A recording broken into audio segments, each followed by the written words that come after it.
মা বোনদের ব্যাপারে কথা বলবো, কেননা এই মাদ্রাসাটা মহিলা মাদ্রাসা। কি মাদ্রাসা? আমাদের এলাকার মানুষজন, আমাদের সমাজের মানুষ চায় জান্নাতে ও যাবে, ওর বড় ছেলে যাবে, ওর মেজো ছেলে যাবে, ছোট ছেলে যাবে, ওর মেয়েরা আর ওর বউ জাহান্নামে যাক। এটা চায়, জি চায়, চায়, আমি বলতেছি চায়।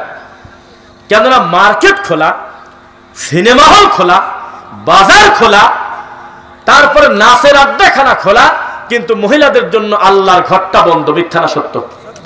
একটা সফরে গিয়েছেন আপনি, আপনি নামাজ পড়বেন, আপনার বউ ফেলফেল করে তাকায় থাকবে, ওর নামাজ লাগবে না, এমনি জাহান্নামে যাবে। কি বলেন? নাউজুবিল্লাহ। এ কি মিথ্যা বলতেছি নাকি আমি? তো আজকে ছেলেদের জন্য মোটামুটি দিন শেখার কিছু প্ল্যাটফর্ম হলেও আমাদের মা বোনদের জন্য দিনই প্ল্যাটফর্ম খুব কম আছে নাকি? তা আমরা আয়েশা সিদ্দিকা রাদিয়াল্লাহু আনহা এতিমখানা মহিলা মাদ্রাসার জন্য আল্লাহর কাছ থেকে দোয়া করি, আল্লাহ যেন এই মাদ্রাসাকে দিনের জন্য কবুল করে। আমিন। এবার একটি কথা বলি, وَإِذَا بُشِّرَ أَحَدُهُمْ بِالْأُنثَى ظَلَّ وَجْهُهُ مُسْوَدًّا وَهُوَ كَظِيمٌ। ও হাফেজ সাহেব, মাশাআল্লাহ, এনে হাফেজ সাহেব। وَإِذَا بُشِّرَ أَحَدُهُمْ بِالْأُنثَى ظَلَّ وَجْهُهُ مُسْوَدًّا وَهُوَ كَظِيمٌ। কোরআনে আছে তো না? কোরআনে আছে? তাহলে মোটামুটি একটু নিশ্চিত হলেন যে না আমি কথা ঠিকই বলতেছি। কি বলেন? এমন একটা সময় ছিল জানেন, এখন যে কথাগুলো বলবো আমার মা বোনরা যদি শোনে চোখ দিয়ে পানি আসার কথা, আপনারও আসার কথা। হাসির খোরাক আর দিচ্ছি না।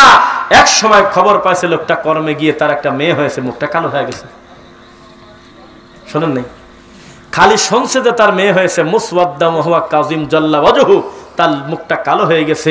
কি পাপের খবর শুনলাম রে, কি পাপ করছি তোমার কাছে আল্লাহ, তুমি এই কোন পাপের শাস্তি দিলে আমার একটা কন্যা সন্তান। এমন একটা সময় ছিল, কোরআন মাজিদের আয়াত বললাম, কিন্তু সাহাবী বলছে আল্লাহর নবী আপনি যে বললেন যে লা ইলাহা ইল্লাল্লাহ যদি কেউ পড়ে তাহলে সে জান্নাতে যাবেই। আল্লাহর নবী চুরি করলেও যাবে, জি। জিনা করলেও যাবে, জি। আল্লাহর নবী আপনি যে বললেন যে কালেমা পড়লে ঈমান আনলে জান্নাতে যাবে, চুরি করলেও কি যাবে, জিনা করলেও কি যাবে, জি যাবে। আল্লাহর নবী চুরি করলেও যাবে, জি যাবে, জিনা করলেও যাবে, জি যাবে। তিনবারের বেশি বলে ফেলছে, রাগ করে আমার নবী বলতেছে তোমার নাক ধূসিত হোক আবু যার গিফারি, বললা কি মুখ দিয়ে, আল্লাহ দিলে তোমার সমস্যা কোথায়? কবে ঢুকবে সেটা বড় কথা না, তবে ঈমানের কারণে সে জান্নাতে যাবে। শুনতেছেন নাকি? এবার এখন তাকান, কালেমা পড়লে কি সব পাপ ক্ষমা হয়? কিছু বুঝলেন না? কেউ যদি শিরিক থেকে তওবা করে পাপ ক্ষমা হবে? শিরিক করছে আর বলছে আমার ভুল হয়ে গেছে, আমি আর কোনোদিন শিরিক করব না, ক্ষমা হবে না? এইবার আমি বলি, আল্লাহ বলতেছে কোরআন মাজিদে শুধু মাফ হবে, কথা মিথ্যা। ইউবাদদিলুল্লাহু সাইয়্যাতিহিম হাসানাত, 30 বছরের মূর্তি পূজা করার গুনাহ সব আমি আল্লাহ নেকি দিয়ে পরিবর্তন করে দেব। তাহলে একটা লোক যদি পাপ থেকে ফিরে আসে এটা কি খারাপ না ভালো? একজন বলতেছে আল্লাহর নবী কথায় কথায় বলে দিচ্ছেন যে কালেমা পড়লে ক্ষমা। আল্লাহর নবী আমার কি ক্ষমা হয়েছে? আমি জাহেলিয়াতে কত পাপ করছি, হয়েছে। আল্লাহর নবী আমার পাপ কি ক্ষমা হয়েছে? হয়েছে। আল্লাহর নবী আমার পাপ কি ক্ষমা হয়েছে? হয়েছে। কে বারবার বলে কেন? কয় যে আমি আমার নিজের হাত দিয়ে 8টা তাজা মেয়েকে দাফন করে দিছি। খালি তো জায়নামাজ পারি উড়িয়ে চলে যাওয়া বদনাদি বাঘ মারার গল্প কতই শুনলেন। কত নোংরা কথা এই রাজবাড়ি, ফরিদপুরে, পাবনা, তারপরে আপনার এই যে পাংশা, এই সমস্ত এলাকায় যে কি চলে এটার আর শেষ নেই, দুঃখেগুলি বলা যায় না। আল্লাহর নবী 8টা মেয়েকে আমি তাজা মাটির নিচে গাড়িছি, মারিয়ে দিছি, আমার কি এর পাপ ক্ষমা হয়েছে? আমার নবী বলল তাই 8টাই মারছো তুমি?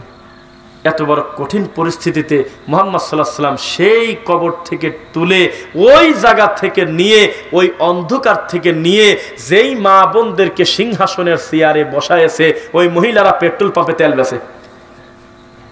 ওই মহিলা হলো আমি অধিকার চাই বলে রাস্তায় নামে। মিথ্যা না সত্য বললাম? আব্দুল্লাহপুরে একটা মার্কেট আছে, সেই মার্কেটে যখন আপনি ঢুকবেন তখন এই দরজাটা খুলে দিচ্ছে একটা মেয়ে, দেখছেন না? আর ভিতরে যখন আপনি ঢুকে পড়েছেন আবার বের হবেন তখন এই দরজাটা আবার উল্টা দিক থেকে টান দিচ্ছে একটা মহিলা। আপনার হুন্ডার আর গাড়ির যে পেট্রোল দিচ্ছে, তেল দিচ্ছে, অকটেন দিচ্ছে, সিএনজি দিচ্ছে, সে একজন মহিলা। মিথ্যা বললাম নাকি? আপনার একটা প্রয়োজনে আপনি হাসপাতালে ঢুকতেছেন, প্রথমে যাকে পার করতে হয় সে একটা মহিলা। খবর করতেছে মহিলা। দেশের একটা নির্ভরযোগ্য খবর, একটা জটিল খারাপ পরিস্থিতির সময় অর্ধলঙ্গ মহিলা বলতেছে শান্তিনগরে অলরেডি 44টা লোক মরে গেছে, তাও তোর মরার মাথায় কাপড় উঠলো না।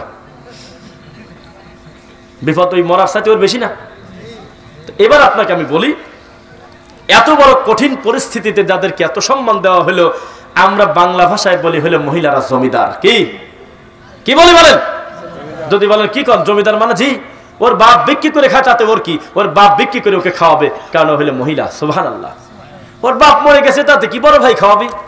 বিয়ে হয়ে গেছে, তাতে কি স্বামী খাওয়াবে? স্বামী মরে গেছে, বড় ছেলে খাওয়াবে।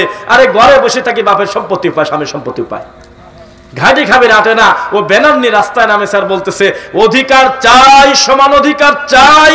কয়েদের ঠিক আছে, ওই পাশে ও বেচুক, এই পাশে তুই তেল বেচে। বুঝতেছেন?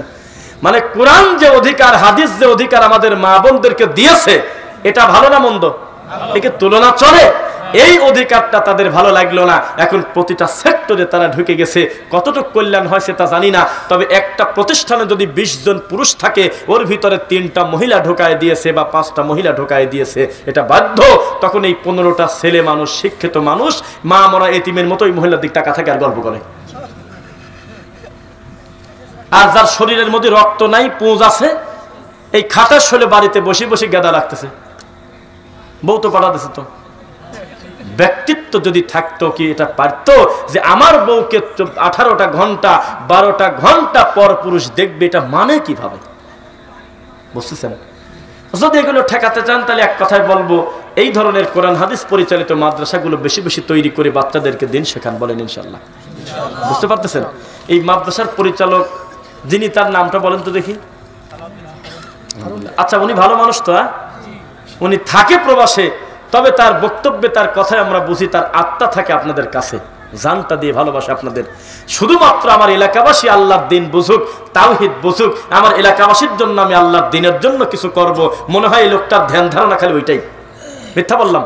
তাই একই কথা, আমার টাকা পয়সা, শ্রম, মেধা যা কিছু আছে, আমার এলাকাবাসীর দিনের কারণে আমি ওয়াকফ করে দিলাম। আমার এলাকায় বাচ্চারা দিন শিখবে, আল্লাহর কোরআন শিখবে, হাদিস শিখবে। সে কোনো দল চায় না, কোনো তরিকা চায় না, কাউকে গালি দিতে চায় না। সে শুধু চায় আল্লাহর তাওহীদ বুঝুক। কি বুঝুক? তো তার জন্য কি অন্তর থেকে দোয়া করবেন ইনশাল্লাহ? তার ছেলেটা মারা গেছে, মারা যায় নাই, ছোট বাচ্চা, কত বছর ছিল বয়স? 4 বছর পরে আল্লাহ তাকে নিয়ে গেছে। তার কোনো ছেলে সন্তান নাই, যদিও তার জামাই আছে। আমরা তার জন্য দোয়া করি, আল্লাহ তুমি তাকে দিনের জন্য আরো বড় করো। তো সেই সন্তানের জন্য দোয়া করবেন, আল্লাহ যেন ওটাকে নাজাতের ওসিলা হিসেবে কবুল করেন, ধৈর্য ধারণ করার তৌফিক দান করেন। সালাউদ্দিন ভাইয়ের হাতে এত বেশি টাকা তুমি দাও, আল্লাহ বৃষ্টির মতো তার রুজি বাড়ায় দাও, যাতে তোমার টাকা পেয়ে সে দিনের খেদমত বেশি করতে পারে।